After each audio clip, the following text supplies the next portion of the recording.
if you think that one day every phone on the planet, every smartphone on the planet could be shipped with some ledger technology inside, like, we're talking billions of devices, etc. And so that's a whole different game, because you would still have like ledger hardware into phones. That's not impossible. That's actually a strong possibility that this will happen in the near future.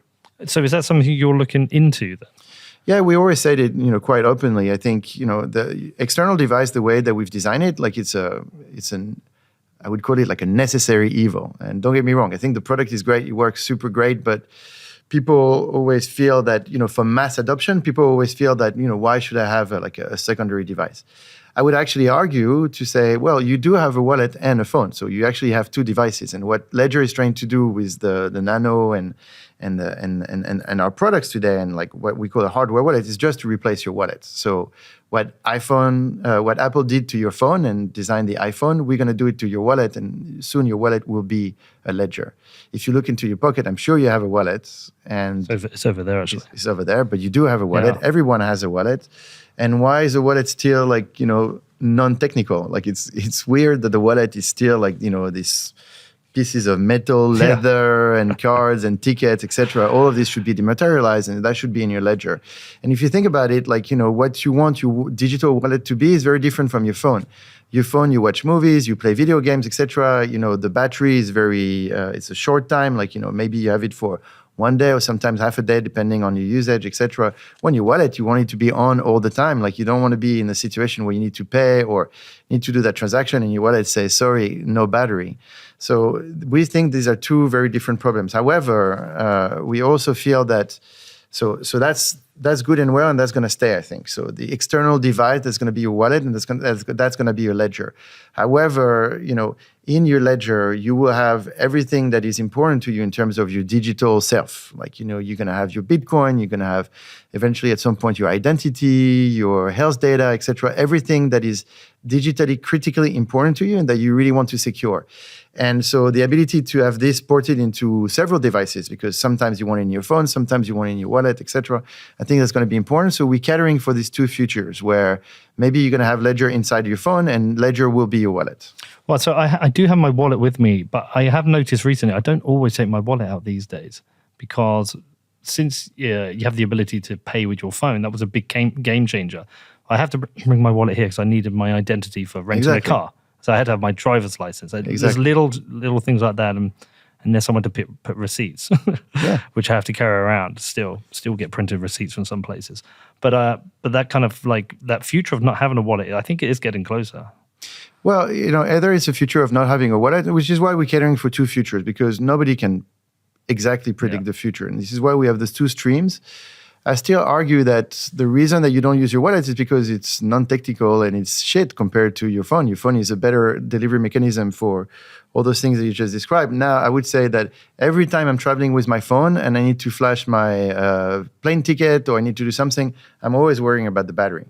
And the thing is, okay, you're traveling and so you're watching a movie, you're reading a book, you're doing everything with your phone. But the thing is, it's consuming your battery, and at some point you need to be doing something very important, and you're always managing your battery in your head. You're like, oh shit, I only have 30%. Now I'm going to stop watching movies, and that's not good for the future. The future can't happen like this. And also, one thing that is fundamentally true right now is your phone is not secure, and so the problem becomes.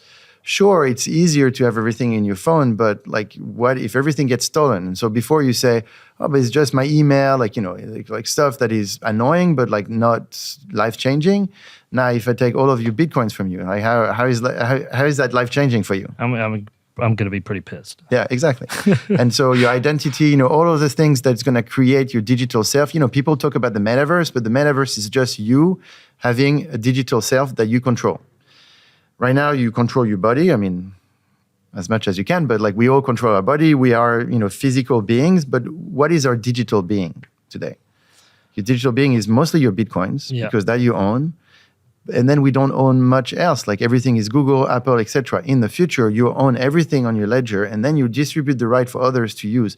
That's what Web3, decentralization, metaverse, that's what people are talking about. Is like, I've got my digital self, and I can port it into different online experiences or offline experiences. If I've got that NFT to get to that surfing Bitcoin party tonight, I can enter. But that's my digital self that is being ported into the physical world to give me access to an experience. Right, okay. You mentioned there about the security of phones. So how much time do you guys spend looking at the security of other devices, and how poor is the security on phones then? So we spend a lot of time looking at security of everything because we have an attack lab internally. It's called the Dungeon. Yeah. They publish everything that we find. So we're not trying to be annoying. We're trying to raise the bar of security for everyone in the market. So when we break something, usually we do something that's called responsible disclosure. So we reach out to the team. We say, hey, this is the flaw that we found, and we can help you patch it. And so once it's all patched and upgraded on devices, then we release the attack, and we say, okay, this is what we found, but there has been patches. So it's all documented on the Dungeon website, etc. We do actually have, I think it's 20 white hats right now, and we're going to 30. So we have like the biggest and more advanced attack lab when it comes to Bitcoin, crypto, Web3, I mean, you name it. We were presenting at Black Hat the other week in Las Vegas. We presented again this year 2 papers. And so presenting at Black Hat, 1 paper is difficult, 2 papers is very difficult. And we've done that like every year since we built the Dungeon. That's a significant investment in that team then, right? Oh, yeah. What is the reason to do it? Is it responsibility of a business? A bit like how maybe some companies will sponsor developers within the Bitcoin space. Is this like considered a responsible thing within hardware? No, but I've got a duty we have a duty to our customers, and they want to be safe with us. This is what we say. And so we have to deliver it. So for me, it's like a necessary part of the business. You can't run a security company if you don't have an attack lab, Right. Period.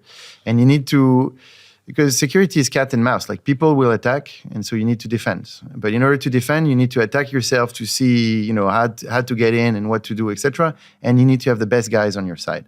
The other guys are good, very good. And actually, people that will be attacking Bitcoin and crypto and users in general are just not like kids in a garage. They're also rogue states. Like North Korea, they've done like many hacks in the past, and this is how they finance some of their activities. Terrorist organizations, etc. So some guys that are like top level in terms of technology, and they have time, resources, etc. That's all that they do.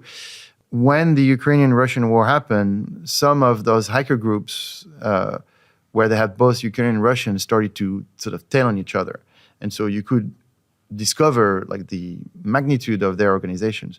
I can't remember the name of that organization, but the Dungeon presented this to me the other day. Those guys are 2,500 employees. It's a hacker organization, 2,500 employees and 10,000 auxiliaries. So you have 2,500. Yeah, it's big. Yeah.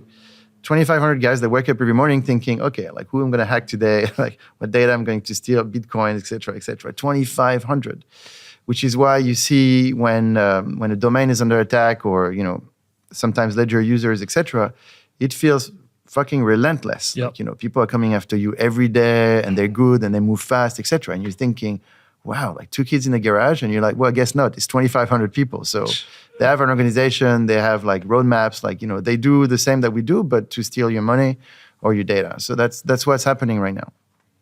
And when it comes to phones, yes, it's insecure. Phones and computers have not been built for security, but it's certainly not crypto security. The private key is a new problem. The private key for Bitcoin is a new problem. Actually, that problem was solved by the banks with the chip and pin technology on your credit card, because before the magnetic band didn't work in terms of security, but the chip and pin is better. And so that's what we have in the ledger. It's actually the chip and pin that you have in credit card, except that before it was protecting your bank secrets, and now it's protecting your secrets. But your phone, your iPhone, has not been protected to protect any secrets. And furthermore, you can even argue that there is a whole hardware and firmware industry that never quite looked at it, because everyone had an interest for this to be slightly open. Right. Governments, governmental agencies, they actually like the fact that they can look into your phone from time to time. There is a market for it. It's called 0 days exploits, and now it's 0 days 0 click with Pegasus that happened last summer. Do you know what it is? No, I've heard of 0 days, but not 0 days 0 click. So 0 days 0 click. So before 0 days, like, there is so basically you get in the phone through the firmware, because there is a crack in the firmware, and this is where you get in. And so everything that sits on top of the firmware, all the apps, etc., then becomes accessible. So this is why when you have a software wallet on your phone, your private keys through the firmware, anyone can see them. And so if someone comes with 0 day into your phone, your private keys are as good as gone. Right. Like 30 seconds. And actually, we documented it with a dungeon. It's online. You can check. It's called like a software wallet attack dungeon ledger. You type that, and you'll see how we can extract the private keys from your phone or your computer in less than 30 seconds. The only thing it takes is to put a malware on your phone, and then boom, it's done. So that's 0 day. 0 day 0 click is 0 day 0 click is I get access to your phone, and so before you had to do an action. So 0 day is like, I get into your phone, but I need you to click on a banner, or I need you to open an app, or I need you to do something. 0 day 0 click is give me your phone number, and then I can access your phone. What? Yes. Just with a phone number? Mm-hmm. Hold on. Is that like what happened with I can't remember the name of the group. Were they an Israeli group? Yes. Yeah. They would send a text message, and the text message gave them access. Yes. Has that been patched? No. So most of the 0 days and 0 click exploits, there is a market. There are brokers. You can actually Google it yourself, go online, and you can buy it. So the most expensive is $2 million, and there are a range of prices to get access to, because it depends on the phone model, etc., the operating system that is onto it, etc. But you have prices from I don't know how much to all the way up to $2 million. So are all our phones essentially exposed right now? Yeah, 100%. I mean, Apple just patched 2 0-day exploits last week. They were like, "Oh, we found the patch now." I'm like, "But it's been open for however long." Okay, but were they 0 day 0 click ones? I don't know. Yeah, maybe these ones were, but the point is the 0 day market is not disappearing anytime soon. There are multiple ways. So the problem with the phone is this, and it's a very easy way to explain it. All right, so we have $1 billion in gold bars, and you're in charge of security. So this is physical, right? And so I tell you, Peter, I want you to take that building and secure the gold. You say, okay, I'll do it. And say, wait, I want on the rooftop also to have a nightclub. I want to have a shopping mall on floor 1 and 2, and I want to have a kids center on floor 5. I'm like, you go do it. So what's going to be your reaction? Well, I mean, it's kind of like, hold on. Hold on. Let me just, I get your analogy. You're basically saying separate this storing of your Bitcoin from your phone. Because your phone is going to do all these different things. You're going to be texting, videos, Apple TV, Spotify, and every one of those can be exposed. Correct. Let's not put your Bitcoin in there. Because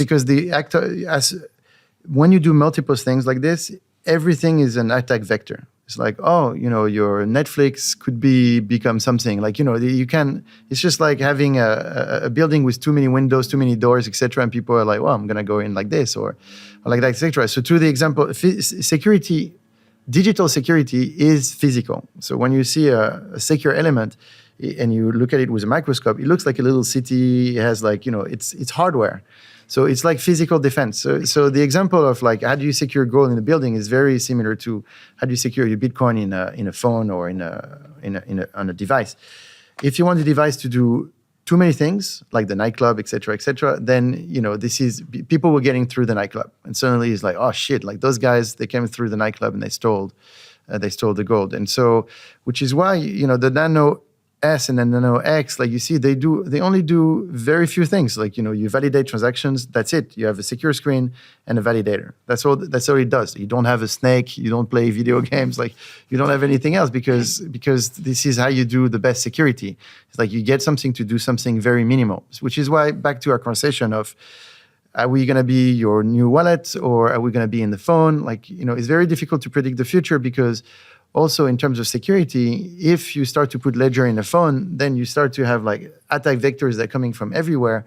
And so how do you secure? And usually the only way that you can secure is a kill switch, where suddenly you got your phone, you kill the phone thing, you switch to hardware wallet, and suddenly you have a phone that only does like minimal things, just like the hardware wallet things. I would have thought some people who the companies who are creating software wallets won't like this, because you're essentially, what you're saying to me here really is that any Bitcoin you're holding in a software wallet on your phone is at risk. As good as gone, yes. Ask them. As good as gone. As good as gone. As soon as you download, I mean, it only takes you to download an app with a malware on it. Voilà, that's all it takes. I mean, it's not a very difficult hack.